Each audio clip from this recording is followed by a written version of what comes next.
Kenapa kalian menyerah sampai berangkat ke Solo? Apa yang terjadi? Kalian dibayar atau siapa sih? Kalianmu dibayar? Kata menyerah. Hah? Saya baru dengar satu kata menyerah. Oke? Egy Sujana itu pejuang, bukan pecundang. Oke? Dia bukan hanya berteriak di jalanan atau di pengadilan atau di media, Ya. tapi dia mendatangi rumah Pak Jokowi Ya. yang selama ini menjadi objek dari Ya. koreksi kritiknya Egy. Ya. Dia datang ke sana. Dia datang ke sana bukan minta maaf. Ya. Dia ke sana datang protes bahwa ada hak imunitasnya dirampas. Oke? Makanya diprotes itu karena dia sebagai seorang advokat, dia lagi menangani kasus kliennya yang berperkara dengan Pak Jokowi, lalu dia jadikan tersangka. Jadi gara-gara hak imunitasnya Itu salah satu. maka Itu salah jadinya satu poin. berdamai gitu. Terjadi perdebatan seru antara pengacara kondang sekaligus presenter politik ternama Hotman Paris dengan Kapitra Ampera, pengacara dari Egy Sujana. Awalnya Hotman Paris mencecar Kapitra Ampera dengan pertanyaan tajam terkait SP3 dari kasus hukum Egy dan Damai Hari Lubis. Dengan santai namun tajam, Hotman Paris mempertanyakan sikap Egy Sujana yang tidak sesuai dengan narasi perjuangan yang sering ia sampaikan di ruang publik. Egy terlihat meninggalkan barisan pejuang dan coba menyelamatkan diri sendiri.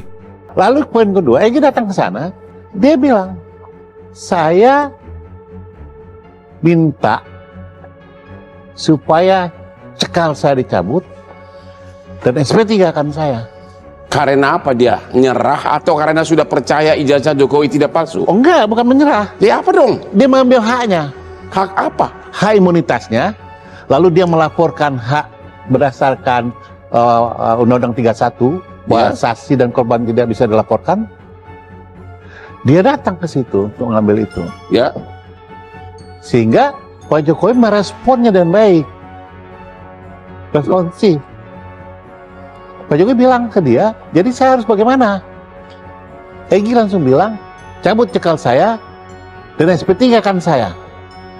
Lalu terjadi. Tidak ada deal-dealan di situ. Oke, kalau begitu apakah Egy Sujana mengakui bahwa ijazah Jokowi tidak palsu?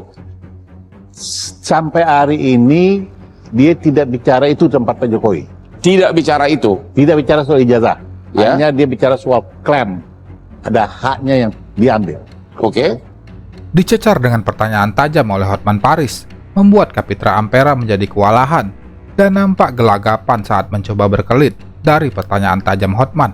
Kapitra mengatakan bahwa Egy tidak seperti yang ia sangkakan. Kliennya tetaplah seorang pejuang dan sedang mencari keadilan hukum yang memiliki hak imunitas sebagai advokat. Kapitra juga menambahkan bahwa Egy datang ke Solo bukan untuk meminta maaf kepada Jokowi, melainkan untuk menuntut keadilan. Anda sebagai pengacaranya, apakah pembicaraan Anda dengan Egy Sujana ijazahnya palsu atau tidak? Di benak kalian? Karena ini menjadi konsumsi publik. Ya. Ya, tidak bisa persepsi orang per orang Ya. yang menilainya. Ya. Saya bukan juga ahli dalam menganalisa. Ya. Saya tidak punya metodologinya. Ya. Biarkan saja ini bergulir. Biar ada lembaga yang punya kewenangan menentukan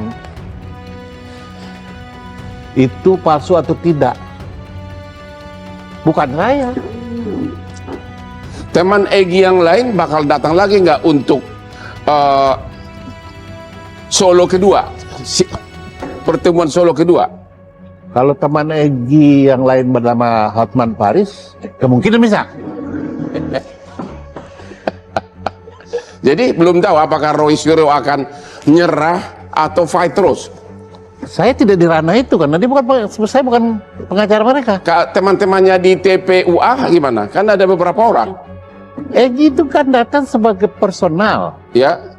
Mendengar pernyataan yang disampaikan Kapitra Ampera sebagai pengacara dari Egy Sujana, Ahmad Kozinudin sebagai pengacara Roy Suryo memberikan tanggapannya. Ia mengatakan dengan tegas dan lantang bahwa Roy Suryo dan kawan-kawan tidak akan mengikuti jejak Egy Sujana yang melakukan manuver politik cari aman dengan mendatangi Jokowi di Solo demi kepentingan pribadinya. Perbedaan sikap antara Roy Suryo dan Egy Sujana membuat perdebatan di ruang publik kembali memanas dengan episode terbaru. Akui atau tidak ijazahnya Jokowi, tapi demi imunitasnya Betul. datang ke Solo dan berdamai. Betul. Itu sikap kesatria atau pendapat apa gimana? Justru itu mengkonfirmasi bahwa memang proses SP3 itu cacat hukum. Kenapa cacat? Ya, karena kalau kita bicara SP3 itu ada syarat objektif dan syarat subjektif. Ya. Syarat objektif diatur di pasal 5 berkaitan dengan tindak pidana apa saja yang bisa di SP3 dengan restoratif justice. Ya. Dan situ tegas dinyatakan kalau tindak pidana itu sampai 5 tahun. Jadi Ya. tidak boleh tindak pidana di atas 5 tahun. Sementara kasus Egy Sujana kan kena 160 KUHP dan 28 ayat 2 Undang-Undang ITE yang ancamannya di atas 5 tahun. Syarat objektifnya tidak terpenuhi. Ya. Jika ada syarat subjektif pasal 55 disebutkan 99, mohon maaf, itu disebutkan bahwa ada kesepakatan para pihak, ada permintaan maaf, ada permaafan, dan di situ terjadi pemulihan. Ya. Nah, ternyata keterangan dari kuasa hukum Egy Sujana tidak terjadi itu. Artinya apa? Sebenarnya restoratif justice ini adalah bagian strategi politik Joko Widodo untuk memecah belah kekuatan para pengkritiknya, seolah-olah dengan berhasil ya mengkudeta 2 orang saja begitu, kemudian mampu membungkam yang lainnya, mentalnya jatuh sehingga yang tadinya barang diyakini palsu menjadi asli begitu, sehingga dia mendapatkan kemenangan politik dengan statement asli itu. Dan itu sebenarnya dikehendaki Jokowi sejak awal, berdamai dengan kesepakatan pengakuan asli, cabut perkara dan dipulihkan. Dan klien Anda bakal datang ke Solo atau? Saya pastikan tidak, dan bahkan makin menegaskan setelah gelar perkara khusus di 15 Desember 2025 yang lalu, setelah diperlihatkan dokumen yang diklaim sebagai asli itu, makin meyakini bahwa ijazah tersebut bermasalah. Apalagi rentetan peristiwa setelahnya ternyata banyak rangkaian peristiwa yang dikonsolidasi oleh Solo sampai ada perintah dari Jokowi kepada penyidik untuk SP3 ini. Kan itu ceritanya sudah beredar luas. Ya. Dan itu mengkonfirmasi bahwa kendali penyidikan Polda Metro Jaya tidak lagi atas hukum, baik KUHP lama maupun KUHP baru, tetapi oleh Jokowi. Dan ini makin meneguhkan posisi kami, posisi klien kami, bahwa memang ijazah ini bermasalah. Anda tidak merasa ya udah deh nggak akan menang deh? Persoalannya bukan soal menang atau kalah, tetapi soal kebenaran yang harus dituntaskan di era kita, di mana era kita ini tidak boleh mewariskan hutang sejarah kepada generasi selanjutnya. Momen skakmat Karni Ilyas kepada narasumber ngotot terjadi saat Karni bertemu dengan Hotman Paris. Hotman Paris yang sangat ngotot berdebat dengan pengacara lain, diminta Karni untuk berhenti bertanya dan mendengarkan dulu lawan debat. Namun Hotman tetap saja ngotot, yang membuat Karni Ilyas mengulti Hotman Paris. Bahkan Karni Ilyas sampai memukul meja untuk menghentikan Hotman Paris yang terus ngotot untuk berbicara. Apa yang Anda dengar? Apakah 7 orang itu akan juga berangkat ke Solo? Saya tegaskan, klien kami atas nama Kurnia Triroyani, Rizal Fadilah, Rustam Effendi sama dengan Roy Suryo tidak akan pernah bergeming, tidak akan pernah mengubah langkah, tidak akan bergeser meskipun 1 inci, akan tetap membongkar kasus ini demi kepentingan publik agar terbuka mana yang benar mana yang salah, bukan berarti Pengacara Jokowi dikompromikan. gimana? Gitu. Siap fight terus? Tentu. Apa yang Anda lakukan? Apakah akan mendekati yang beberapa orang lagi? Apakah kirim Lamborghini atau apa? Sehingga menurut hemat saya, kalau emang ada orang yang ingin tidak menjadi seseorang yang dipidana, Ya. karena sudah kita sampaikan ijazahnya asli, Ya. sudah dilihat sama semua orang itu, termasuk kuasa hukumnya, sudah cukup waktunya mereka memperhatikan. Kan sudah seperti bilang, kalau diperlihatkan kita berhenti dan sebagainya. Tapi kan ini tidak. Ya udahlah, pokoknya Anda sudah menang deh. Udah deh. Apakah Anda akan mendekati yang berapa orang lagi? Masih 3, 4, 5, 6. Berapa orang tersangka? 6 lagi. Apakah Anda mendekati 6 orang lagi? Kita tidak mendekati, tetapi Ya. pintu terbuka. Ya. Jika memang ada orang yang ingin datang bersilaturahmi, kita pikir itu suatu hal yang positif. Ibah. Kan Anda seperti pengacara tuh politisi sih. Terjadi perdebatan seru dengan adu logika cerdas antara Hotman Paris dan pengacara Jokowi beserta Adi Praitno sebagai narasumber yang hadir di studio. Hotman memberikan celetukan bernada satir kepada pengacara Jokowi yang ia sebut terlihat seperti seorang politisi daripada seorang pengacara. Hotman juga meminta pengacara Jokowi untuk menyiapkan jabatan khusus kepada Adi Praitno yang dianggap Hotman seperti pembela Jokowi. Pengacara itu harus Jokowi, diakui dalam konteks itu. pengacara Jokowi tolong sampaikan bahwa masih ada nggak jabatan minimum dirjen untuk beliau?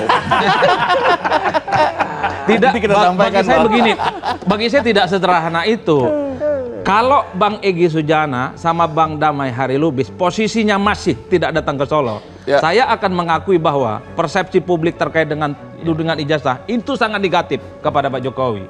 Tapi ketika ada dua orang yang kemudian datang ke Solo, silaturahmi, ada islah, berubah secara perlahan, Bang Hotman. Bagaimana kalau memang karena memang dua orang ini yang semula pejuang menjadi tidak pejuang? Nah, yang menjadi negatif itu kepada pejuang yang nggak pejuang ini, bukan kepada Pak Jokowinya. Berbeda dengan perdebatan yang biasa ditampilkan oleh Termul, selalu menggunakan perasaan dan ototnya untuk membela Jokowi dengan membabi buta.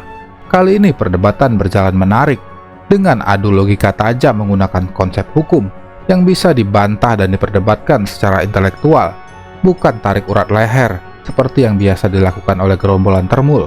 Dalam momen ini, Hotman menyebut Adi Prayitno sudah memihak Solo, dan disambut dengan gelak tawa oleh Husinuddin yang ikut memberikan celetukan khas bernada satir kepada Adi Prayitno. Dari segi image yang diuntungkan di sini Jokowi atau Egy Sujana CS? Egy diuntungkan karena sudah tak lagi tersangka dan Pak Jokowi dianggap Secara image, memaafkan.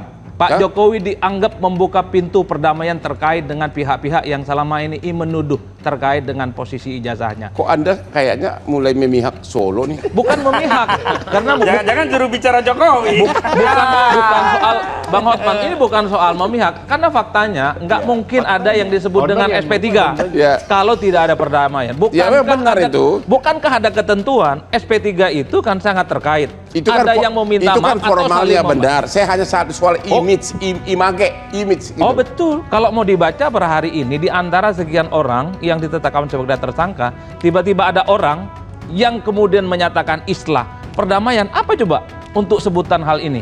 Kecuali Bang Egy dan Bang Damai Hari Lubis tidak mau seperti yang lainnya, ampun, bahwa apapun judulnya haram datang ke Solo, mungkin publiknya hari ini adalah head to head. Jadi gimana nih? Kearifan, kebesaran hati Jokowi, Anda setuju? Itulah Atau memang yang- karena dia terlalu powerful secara politik dan kekuasaan? Itulah yang ditangkap oleh publik secara umum oleh Bang Osman. Di antara sekian orang yang sudah ditetapkan sebagai tersangka, datang ke Solo, bersilaturahmi, apapun judulnya, minta maaf ataukah tidak dipublikasikan, itu hal teknis. Ya. Tapi yang muncul adalah soal bagaimana kasus terkait dengan ini sudah selesai. Ya. Minimal terhadap dua orang ini. Ya. Artinya apa? Pak Jokowi yang awalnya sebagai pihak yang melaporkan seakan-akan yang ditangkap oleh publik memaafkan terkait dengan dua orang yang sudah ditetapkan sebagai tersangka. Seolah-olah memaafkan. Betul, karena kita tidak tahu apa yang kemudian dibicarakan di antara. Kalau nggak bisa RG. Iya. Harus ada pemaafan. Karena kalau kita mau jujur, kita satu pun tidak pernah ada yang tahu secara pasti apa isi pembicaraannya. Yang lain kan cuma dari kuping ke kuping, tafsir dari tafsir. Pastilah yang tahu persis adalah Pak Jokowi, Egy Sujana dengan Damai Hari Anda Lubis. sebagai Selanjutnya, Hotman Paris menaikkan tempo perdebatan untuk memanaskan diskusi yang sedang berjalan. Saat Hotman bertanya kepada pengacara Jokowi Firmansyah dan juga pengacara Roy Suryo, Ahmad Kozinuddin, untuk saling memberikan argumentasi hukum. Apakah Roy dan kawan-kawan akan berakhir di jeruji besi atau keluar sebagai pemenang dan jadi pejuang di hati rakyat? Ya. Tidak ada penelitian mengatakan melalui publik, melalui medsos.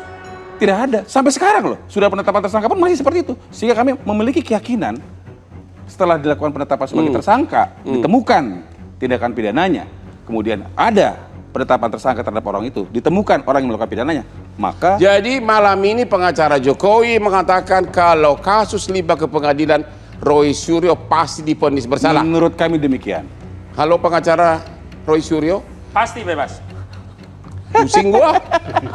Karena begini, bandul politik itu ada pada dua. Pertama, mereka punya kendali pada otoritas. Ya, itu Ya. ada pada Jokowi. Terlepas dia bukan presiden, ya dia secara substansi masih kendali. Karena itu hari ini kita lihat memang ada matahari kembar. Tapi dalam konteks yang lain, kekuatan politik itu ada juga pada dukungan publik, dukungan rakyat. Nah, di titik itulah hari ini rakyat itu memang menunggu-nunggu perjuangan Roy Suryo, dan ini akan memberikan stimulus pada pengadilan agar dia tidak condong pada satu pihak dan dia akan menegakkan keadilan sesuai dengan apa yang dia lihat. Dan kalau konteksnya balik lagi kepada ijazah, lebih lagi yakin karena ijazah itu sudah dilihat saat gelar perkara khusus yang tadinya tidak boleh, sehingga kita makin yakin nih, Saya oh komen, kalau Bang. barangnya seperti Saya itu komen. tentu saja barang itu bermasalah dan pasti akan vonis pengadilan sampai kekuatan hukum tetap bahwa pengadilan menetapkan ijazah saudara Joko Widodo setidaknya dalam pertimbangannya menyatakan ijazah itu tidak sah secara Saya hukum. kasih pertimbangan.